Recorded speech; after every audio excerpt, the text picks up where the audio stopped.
إن الحمد لله نحمده ونستعينه ونستغفره ونعوذ بالله من شرور أنفسنا ومن سيئات أعمالنا من يهده الله فلا مضل له ومن يضلل فلا هادي له وأشهد أن لا إله إلا الله وحده لا شريك له وأشهد أن محمدا عبده ورسوله أما بعد فإن خير الحديث كتاب الله وخير الهدي هدي محمد صلى الله عليه وسلم وشر الأمور محدثاتها وكل محدثة بدعة وكل بدعة ضلالة وكل ضلالة في النار. أعوذ بالله من الشيطان الرجيم. بسم الله الرحمن الرحيم. فليحذر الذين يخالفون عن أمره أن تصيبهم فتنة أو يصيبهم عذاب أليم.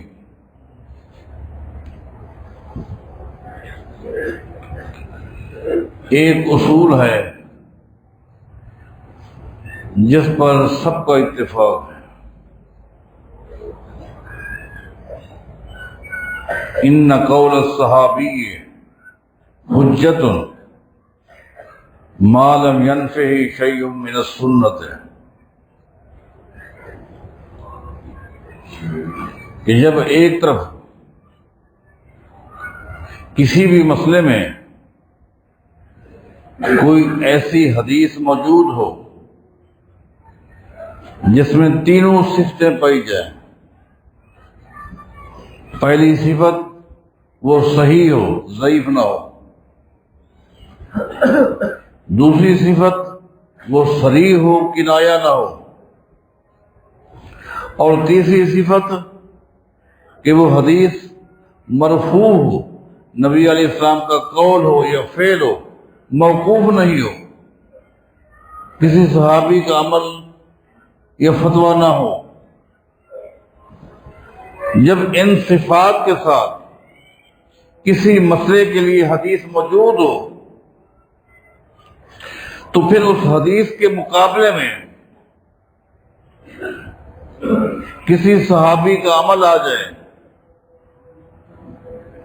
قول آ جائے، فتویٰ آ جائے تو وہ حجت نہیں بن سکتا. دیکھیے، دین اسلام میں صحابہ کرام رضوان اللہ علیہ مجمعین کا ایک مقام ہے، ایک عظمت ہے، ایک شان ہے، جس کو 1.5 سال تک تواتر کے ساتھ، ترتیب کے ساتھ آپ کے سامنے بیان کیا گیا.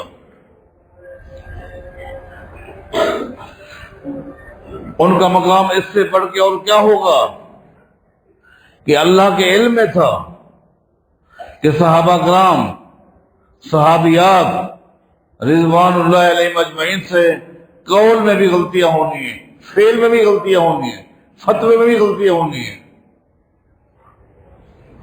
کیونکہ یہ معصومون الخطا نہیں تھے. غلطیاں ہونی ہیں، لیکن قربان جائے اللہ نے پہلے ہی سے ان کی غلطیوں سے پہلے ہی ان کو معاف کر دیا. وعد اللہ الذین آمنوا وعملوا الصالحات منہم مغفرۃ واجرا عظیما. ان کی غلطیوں سے پہلے اللہ نے ان کو معاف کر دیا اور ان کو رضوان کے اپنی رضامندی کے سرٹیفکیٹ بھی جاری کر دیے. یہ کتنا بڑا اعزاز ہے. ہم دیکھتے ہیں کہ غلطیاں ہوئی ان سے. میں آپ سے پوچھتا ہوں، نبی علیہ الصلوۃ والسلام کے دور میں جن کو گناہ کرنے پر سنسار کیا گیا وہ کوئی کافر تھے؟ جن پر حد نافذ کی گئی وہ کون تھے؟ ہاتھ کاٹے گئے وہ کون تھے؟ غلطیاں ہوئی، معصوم نے خطا نہیں تھے، قول میں بھی غلطیاں ہوئی۔ وہ مسلمان ہی تھا جس نے نبی علیہ السلام سے کہا تھا ما شاء اللہ وما شئت، اے اللہ کے نبی صلی اللہ علیہ وسلم جو آپ چاہیں، جو اللہ چاہے۔ نبی علیہ السلام نے فرمایا تھا اجعلتنی للہ ندا وہو خلقک، اجعلتنی للہ ندا وہو خلقک، تجھے پیدا تو اللہ نے کیا ہے، تو نے اللہ کے ساتھ مجھے بھی شریک کر دیا، بس ایک اللہ کی چاہت پوری ہوتی۔ وہ صحابیہ ہی تو تھی جس نے غصے میں آ کر اپنے سوکن کے لیے غیر شرعی غیر اخلاقی سب جملہ کہہ دیا۔ تو نبی علیہ السلام نے فرمایا لقد قلت کلمۃ لو مزجت بماء البحر لمزجته، تو نے ایک ایسا جملہ کہا ہے اگر تیرے اسی جملے کو سمندر کے پانی میں ملا دیا پورا پانی کڑوا ہو جائے گا۔ صحابہ کا مقام، شان، عظمت قیامت تک آنے والوں کے لیے آئیڈیا سب کچھ، اس کے باوجود صحابہ کرام معصومون الخطا نہیں تھے، معصومون الخطا انبیاء ہوتے۔ تو واپس آئیے، جس وقت کسی مسئلے کے حل کے لیے ایسی حدیث موجود ہو جس میں یہ تینوں صفتیں پائی جائیں، وہ صحیح ہو، ضعیف نہ ہو، صریح ہو، کنایہ نہ ہو، مسئلے کی صراحت کے ساتھ موجود ذکر موجود ہو، مرفوع ہو، موقوف نہ ہو، نبی علیہ السلام کا فعل ہو، آپ کا قول ہو، آپ کا خاموش رہنا ہو، تقریر ہو، اس کے مقابلے میں اگر امت میں سے کسی کا چاہے وہ صحابی کیوں نہ ہو قول آ جائے، فتویٰ آ جائے، وہ دلیل نہیں بن سکتا۔ ابھی تک آپ نہیں سمجھ پائے، اب میں دلائل دوں گا تو آپ کے ذہن میں بات بیٹھتی جائے گی انشاءاللہ۔ مثلا نبی علیہ السلام کا فرمان ہے اوفوا اللحا وخذوا الشوارب، لوگوں داڑھی کو معاف کر دو اور مونچھوں کو بخت کرو، کٹواؤ۔ اب یہ حدیث ہے اوفوا اللحا، داڑھی کو معاف کر دو۔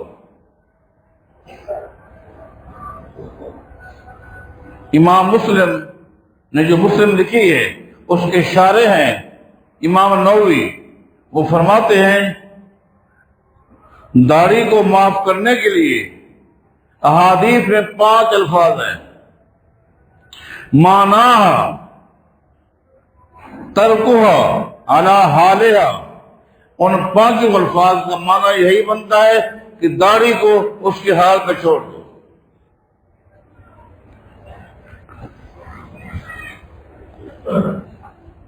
داڑھی کو اس کے حال پہ چھوڑ دو۔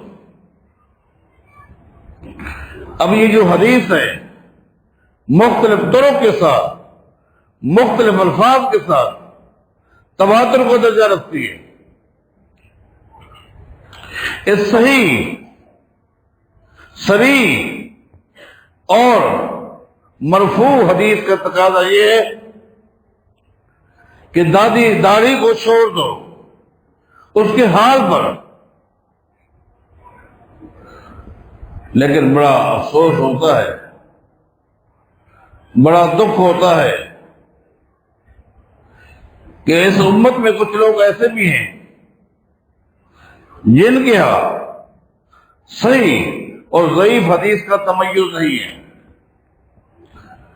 وہ خالی سہارا ڈھونڈتے ہیں.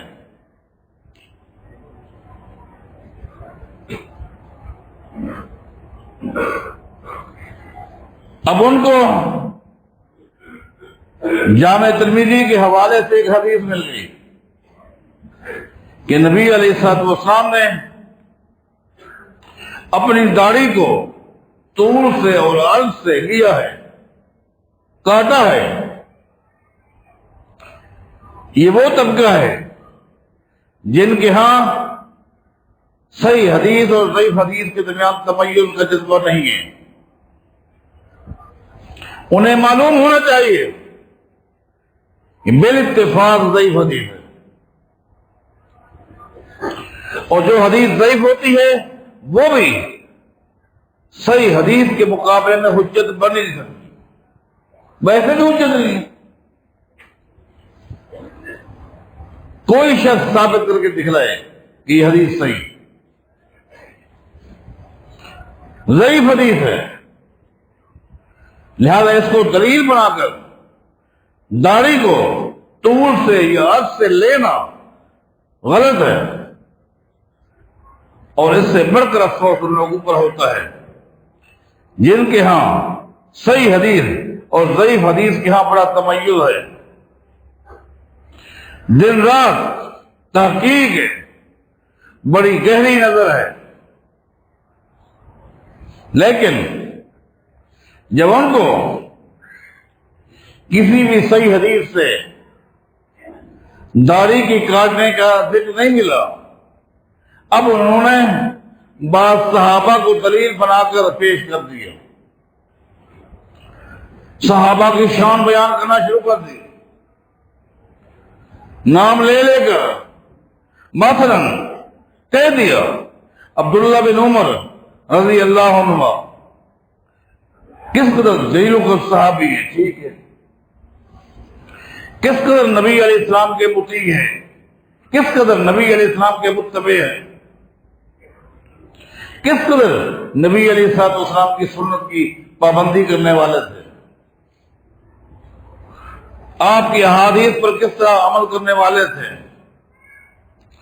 حضرت ہم نے تو سنا ہے اس قدر نبی علیہ السلام کے مطیع تھے کہ ایک دن نبی علیہ السلام نے مسجد نبوی کے اندر بیٹھ کر ایک دروازے کی طرف اشارہ کیا کہ میرا دل کرتا ہے یہ دروازہ خواتین کے لیے خاص کر دیا جائے تاکہ یہاں سے خالی خواتین ہی ہیں، مرد نہ ہے. خالی نبی علیہ السلام نے اپنے جذبات کا اظہار کیا، حکم نہیں دیا، حکم نہیں دیا کہ آج کے بعد ایسا ہوگا، نہیں، حکم نہیں دیا. لیکن حدیث میں آتا ہے عبداللہ بن عمر جب تک زندہ رہے اس دروازے سے داخل نہیں ہوا. تو کیا اس قدر نبی علیہ السلام کی اتباع کرنے والے، لیکن انہوں نے داڑھی کیوں کٹوائی؟ کوئی گنجائش ہوگی فلانے کٹوائی، فلانے کٹوائی. دیکھیں یہ ساری باتیں صحیح ہیں کہ ان صحابہ کا مقام ہے، ان کی شان ہے، ان کی عظمت ہے، لیکن غلطی کے احتمالات ان سے ہو سکتے ہیں. نبی علیہ السلام نے بھی عمرے کیے ہیں، آپ نے بھی حج کیا ہے، آپ نے بھی حجامتیں بنوائی ہیں. عمرے کے بعد، حج کے بعد آپ نے کبھی بھی داڑھی کو نہیں کروایا، لہذا اس کو ہم دلیل نہیں بنا سکتے. اس کو دلیل مت بناؤ. حدیث کے مقابلے میں کوئی اور صحابی کا عمل پیش کرے، آپ چیخ پڑتے ہیں اور آپ چاہیں اپنی مرضی کریں. نہیں، جن لوگوں نے یہ عمل کیا صحابہ کرام میں سے، آپ کو پتا ہے اللہ تعالیٰ نے اس عمل سے پہلے ان کو معاف کر دیا. میں بتا دوں گا ان کو رضوان کے تمغے مل چکے. آپ نے کلمہ کس سے پڑھا؟ آپ کو کس کی اتباع کا حکم ملا؟ آپ کو کس کی بات کو دلیل سمجھ کر بنانے کا حکم ملا۔ آپ کا عقیدہ کیا ہے؟ شریعت کس میں نازل ہوئی؟ کس کا قول شریعت؟ کس کا فعل شریعت؟ کس کا فتویٰ شریعت؟ کون ہے؟ صرف محمد الرسول اللہ۔ تو میں نے اصول پیش کیا تھا، ان قول الصحابی کی حجت، نبی علیہ الصلوۃ والسلام کا جو فرمان آ جائے، صحیح بھی ہو صریح بھی ہو، اس کے مقابلے میں کسی بھی امتی کا قول یا فعل یا رائے حجت نہیں بن سکتی۔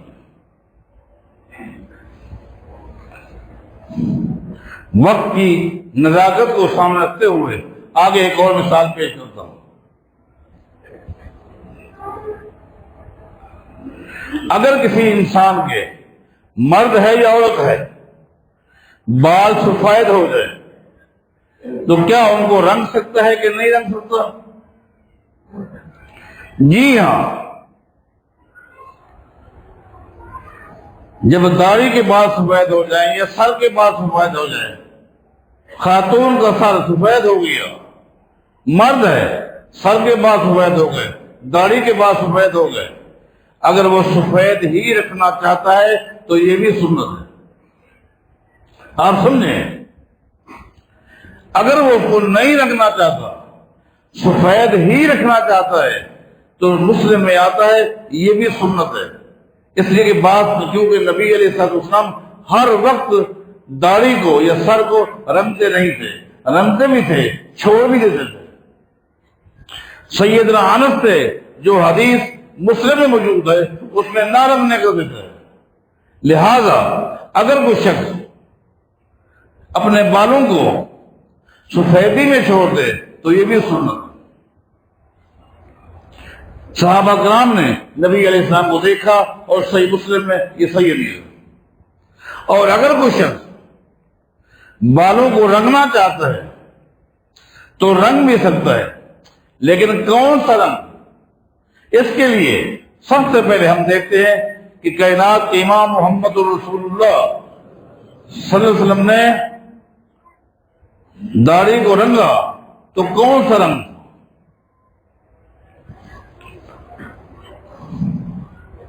ابو داؤد کی، نسائی کی، مسند احمد کی حدیث ہے۔ ابو رمسا کہتے ہیں رضی اللہ عنہ، اتیت النبی صلی اللہ علیہ وسلم، میں نبی علیہ السلام کے پاس آیا، کانا وقد لتکا لحیتہ بالحناء، میں نے دیکھا نبی علیہ السلام نے اپنی داڑھی کو مہندی لگائی ہوئی تھی۔ ایک حدیث سے پتہ چل گیا کہ نبی علیہ السلام نے جو رنگ استعمال کیا ہے وہ کیا ہے؟ وہ سرخ رنگ ہے، سرخ رنگ ہے، مہندی لگائی ہوئی۔ اس حدیث سے پتہ چل گیا اگر کوئی شخص اپنی داڑھی کو، اپنے سر کے بالوں کو رنگنا چاہتا ہے تو اس کو مہندی سے رنگ سکتا ہے۔ ایک دوسری حدیث جو کہ صحیح بخاری میں ہے، سیدہ ام سلمہ رضی اللہ تعالی عنہا سے ہے، اخرجت شعرا من شعر النبی صلی اللہ علیہ وسلم مغضوبا بالحناء والقطن، نبی علیہ السلام کی وفات کے بعد آپ کی بیویوں میں سے ایک بیوی ہے سیدہ ام سلمہ رضی اللہ تعالی عنہا، اس نے ایک دن نبی علیہ السلام کے بال دکھلائے، نبی علیہ السلام کے بال جو اس نے محفوظ کیے ہوئے تھے، وہ بال دکھلائے، مغضوب بالحناء والقطن، وہ بال رنگے ہوئے تھے، کس کے ساتھ؟ مہندی کے ساتھ اور قطن کے ساتھ۔ قطن ایک بوٹی ہے جس کا رنگ کالا ہوتا ہے، قطن ایک بوٹی ہے جس کا رنگ کالا ہوتا ہے، اور ہننا مہندی کو کہتے ہیں جس کا رنگ سرخ ہوتا ہے، لال ہوتا ہے۔ ان دونوں کو جب آپ آپس میں ملائیں گے تو ڈارک برون جس کو کہتے ہیں، گہرا گہرا سرخ ہو جاتا ہے، یہ لگا ہوا تھا۔ اس حدیث سے، صحیح بخاری کی اس حدیث سے معلوم ہوا آپ ایسا بھی رنگ استعمال کر سکتے ہیں جو ڈارک براؤن ہو۔ کالا اور سرخ مہندی، ان دونوں کو ملا کر ایک گہرا رنگ ہو جاتا ہے، یہ بھی آپ استعمال کر سکتے ہیں نبی علیہ الصلوۃ والسلام کے عمل سے، یہ بھی ثابت ہو۔ آئیے ایک تیسری حدیث آپ کو سناتا ہوں، وہ بھی صحیح بخاری میں ہے۔ اس حدیث کے راوی ہیں سیدنا عبداللہ بن عمر رضی اللہ عنہ۔ وہ فرماتے ہیں اما السفرۃ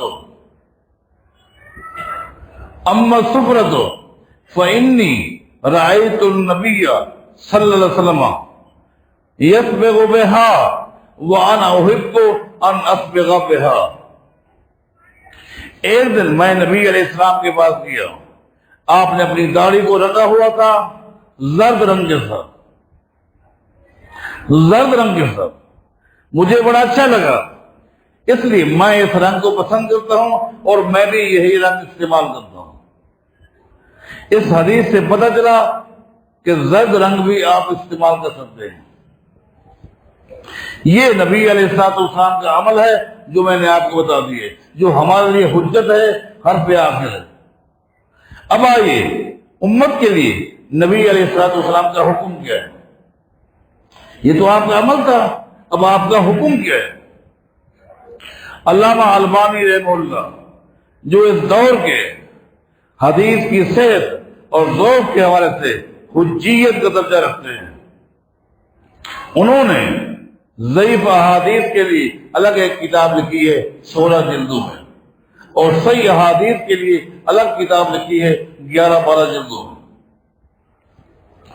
اپنی سلسلہ صحیحہ کے اندر ایک حدیث لائے ہے کہ نبی علیہ الصلوۃ والسلام ایک دن انصار کے بزرگوں سے گزرے، مدینے میں ایک علاقے سے گزرے جہاں انصار کے بزرگ بیٹھے ہوئے تھے، اور سب کی داڑیاں سفید تھی، سب کے سر سفید تھے، بزرگ تھے۔ نبی علیہ الصلوۃ والسلام نے انصار کے نوجوانوں سے فرمایا یا معاشر الانصار، او انصاریو، حمرو وصفرو، ان کو، ان کی داڑیوں کو، ان کے سروں کو رنگو سرخ رنگ کے ساتھ یا زرد رنگ کے ساتھ۔ کیا کہ فرمایا؟ یہ حکم ہے، یہ حکم ہے۔ حمرو وصفرو، یہ نبی علیہ الصلوۃ والسلام کا حکم ہے، صرف انصار کے بزرگوں کے لیے نہیں، پوری امت کے لیے کہ یہ رنگ آپ نے استعمال کرنا ہے۔ ایک تیسری شکل ہے حدیث تقریری۔ حدیث تقریری کا مطلب یہ ہے کہ نبی علیہ الصلوۃ والسلام نے کسی چیز کا حکم نہ دیا ہو اور منع بھی نہ کیا ہو، یہ بھی حدیث ہے۔ ابو داؤد کی حدیث ہے، ابن ابی شیبہ کی حدیث ہے، طبقات ابن سعد کی حدیث ہے۔ ایک دن نبی علیہ الصلوۃ والسلام سے کے سامنے ایک شخص گزرا جس نے مہندی لگائی ہوئی تھی۔ نبی علیہ السلام ما احسن ھذا، دیکھو کتنا خوبصورت کلر ہے۔ اتفاق ہے تھوڑی دیر کے بعد ایک اور آدمی گزرا جس نے مہندی کی اور قدم بھی لگایا ہوا تھا جس کی مدد کر چکا ہوں۔ نبی علیہ الصلوۃ والسلام نے فرمایا ھذا احسن من ھذا، اس کا کلر اس کلر سے بھی اچھا ہے۔ تھوڑی دیر گزری ایک اور شخص گزرا جس نے زرد رنگایا ہوا تھا۔ نبی علیہ السلام ھذا احسن من ھذا کلہ، جتنے بھی رنگ ہیں سب سے بہترین یہ۔ حضرات، نبی علیہ السلام کا قول بھی آپ کو سنا دیا، آپ کا عمل بھی آپ کو بتا دیا، آپ کے سامنے اس طرح کے لوگ آئے، ان کی آپ نے تعریف کی، یہ بھی آپ کو بتا دیا۔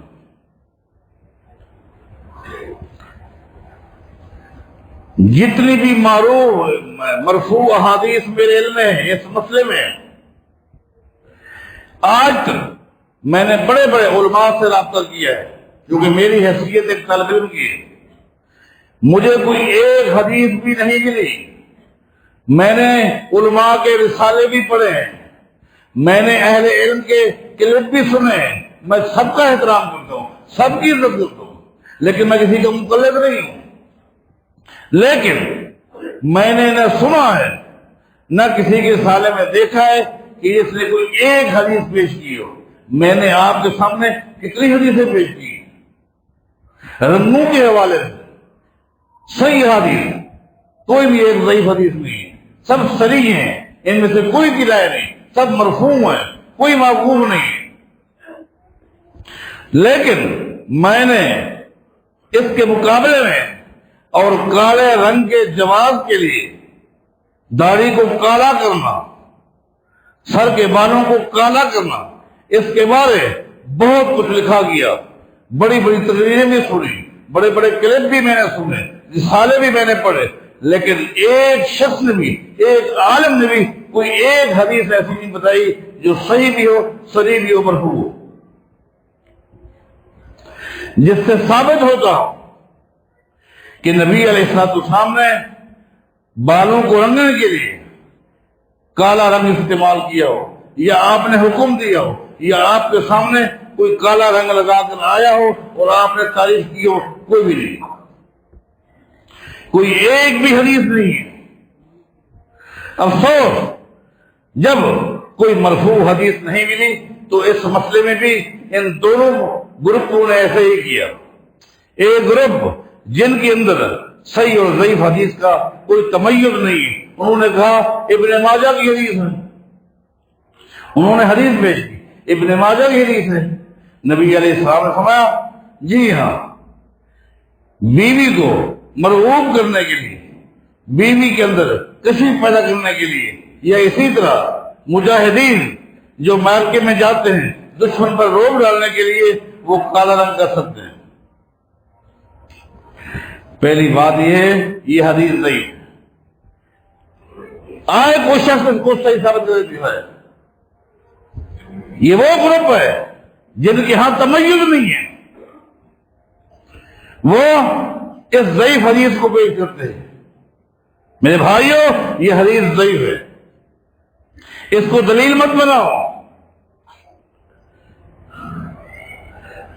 بیوی کے دل میں محبت پیدا کرنے کے لیے، قرب کے لیے اور بہت ساری شکلیں ہیں۔ اگر آپ نبی علیہ السلام کی سیرت کا مطالعہ کریں گے آپ کو سبق مل جائے گا۔ دشمن پہ روب ڈھالنے کے لیے طریقہ نہیں ہے، ضعیف حدیثوں کا سہارا مت لیے۔ اور میں نے کہا دوسرا طبقہ جن کے ہاں صحیح اور ضعیف کے حوالے سے بڑا ایک ذوق ہے، بڑی گہری نظر ہے، جب ان کو نبی علیہ السلام کی کوئی ایک حدیث بھی ایسی نہیں ملی، کوئی ایک حدیث بھی ایسی جس میں کالے رنگ کا جواز پیدا ہو، نہ نبی علیہ السلام کا فعل ملا، نہ آپ کا فتویٰ ملا، نہ حدیث تقریری ملی، تو شروع ہو گئے فلاں صحابی نے کالا رنگ کیا، فلاں صحابی، وہی بات جو داڑھی کاٹنے والوں نے کہی، فلاں نے لگایا۔ 1,00,000 سے زائد صحابہ میں سے چند صحابہ کے نام گنوائے، جس طرح 1,00,000 سے زائد صحابہ میں سے چند نام انہوں نے گنوائے جو داڑھی کاٹتے ہیں۔ تو میں کیوں نہ کہوں، نبی علیہ السلام کا فرمان تو موجود ہے۔ ٹھیک ہے، جن صحابہ کا آپ عمل بتا رہے ہیں ان کی شان بھی بیان کر رہے، سب کچھ ہے، میں بھی شان کے قائل ہوں، لیکن ان قول الصحابی حجت، نبی علیہ السلام کے فرمان کے مقابلے میں صحابی کا عمل حجت نہیں ہو۔ تھوڑا سا غور کریں، نبی علیہ السلام نے فتح مکہ کے موقع پر ابو بکر صدیق سے فرمایا تھا تمہارے باپ کے بال سفید ہیں، ان کو رنگ دو، وَاجْتَنِبُوا السَّوَادَ، کالا نہیں کرنا۔ اب کہتے ہیں نہیں جی یہ تو صرف خاص تھا ابو قحافہ کے لیے۔ اچھا اگر خاص تھا تو مجھے بتائے نبی علیہ السلام نے جو عام حکم دیا، حمروا وصفروا، لوگوں بالوں کو سرخ کرو، زرد کرو، آپ نے کیا فرمایا؟ سب حمروا وصفروا، مجھے تو کوئی ایسی حدیث نہیں ملی جس میں نبی علیہ السلام نے فرمایا ہو ہمرو وصبرو وصودو. سودو کے الفاظ تو نہیں ملے مجھے. آپ کون اضافہ کرنے والے؟ یا ایھا الذین آمنوا لا تقدموا بین یدی اللہ ورسولہ واتقوا اللہ ان اللہ سمیع علیم.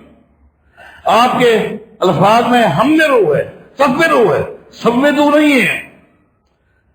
سودو اگر ہوتا تو پھر کہتے کھا دوں گا.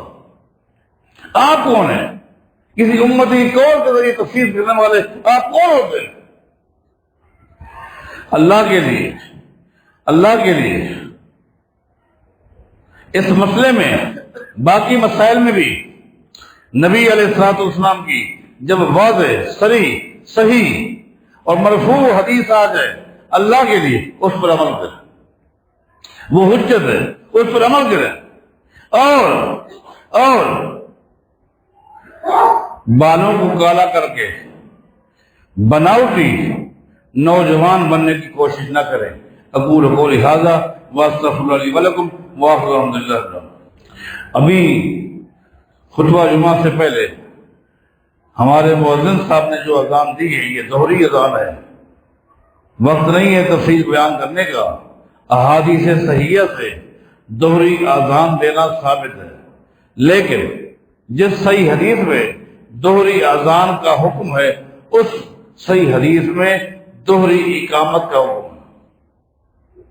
جس صحیح حدیث میں سنگل اذان دینے کا حکم ہے اس میں اقامت بھی سنگل ہے. ہمیں جو افسوس ہے، جو ہمیں شکایت ہے، گلہ ہے ان دوستوں سے جو ایک صحیح حدیث سے اذان لے لیتے ہیں سنگل اذان، اور دوسری صحیح حدیث سے دوہری تکبیر لے لیتے. اذان اس حدیث سے لے لی، اقامت اس حدیث. ہمارا گلہ یہی ہے جس صحیح حدیث سے اذان لینی ہے اسی صحیح حدیث سے اقامت کی کلمات بھی لینے ہیں. اگر اذان دوہری ہے اقامت بھی دوہری ہو. ایسا نہیں ہے اذان تو آپ سنگل دیں اور تکبیر اقامت جو ہے وہ دوہری ہے، ایسا نہ کریں. بلکہ جس طرح آج آپ نے دیکھا کہ ہمارے مؤذن صاحب نے جو اذان دی ہے وہ دوہری تھی، اقامت بھی انشاءاللہ دوہری ہوگی. صحیح معنی یہی طریقہ ہے. اللہ تعالی ہم سب کو عمل کی توفیق عطا فرمائے.